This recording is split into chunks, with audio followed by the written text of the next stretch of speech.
Hello everyone, this is Dr. Ergin. Today I'm going to talk to you about bananas for diabetics. Now, I get this question commonly in my practice, whether a diabetic patient can eat banana or not. It's everybody's favorite, and the answer is yes and no. So, actually bananas are not necessarily bad for you, and I'll explain to you why. Let's get started. Okay, guys, so let's get started. So basically, the bananas are right around 30 grams of carbs, depending on how big they are. So if it is a small banana, you can consider like a 22 grams. If it is a large banana, you're taking around 30 grams. Now, not every carbohydrate or starch is created equally, right? So that's based on their glycemic index. So the glycemic index of a banana is right around 50, which is not bad. Below 55 glycemic index is very acceptable. And the problem is, how do you really tolerate that 30 grams of carbohydrate with a fairly moderate glycemic index food? So you would know your body. If you're a type 1 diabetic and a banana is your breakfast, and you know that you take insulin for your carbohydrates, or you have to, and you know that you are actually, let's say you're taking 1 unit for 10 grams of carbs, and you're having a large banana, that's 3 units.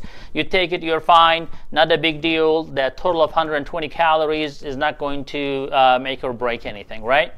But on the other hand, if you're having banana as a dessert on top of already 60 grams of carbohydrates that you had at lunch or dinner, and you're having banana on top of that, of course it's going to increase your carbohydrate load. Even if it is a low glycemic index food or moderate glycemic index food, that does not necessarily mean that it's not going to spike your blood sugar. It may spike your blood sugar, and then how much it spikes your blood sugar depends on your insulin resistance as well. So you can test it yourself. So you can, for example, make a very quick test for yourself. You can get up in the morning, let's say your blood sugar is 130, and you can have that banana without having anything else, and check in 1 hour, and take your medications if you're on medications, and see what happens with that banana. Because the same banana, although yes, banana is a better fruit than watermelon, because watermelon is a glycemic index of almost 80, which spikes your blood sugar way faster than a banana. So banana is still fairly good fruit for diabetes, but again, is not totally innocent. So individually, it can still spike your blood sugar if you're insulin resistant, or if you're not taking enough medications to be able to make the insulin to be able to take care of that carbohydrate that comes with the banana. So everybody is going to be different. So that's why people get always confused, because their friend eat the same thing, or their neighbor eats the same thing. Their blood sugars are okay, theirs are not. They say everything I put to my mouth increases my blood sugar. Well, that's because you're a different individual. You're on different medications, your lifestyle is different, your insulin resistance is different. So I think overall, I would say the bottom line is the bananas are okay as long as it does not spike your blood sugar as fast or as much as you would like to see, more than you would like to see.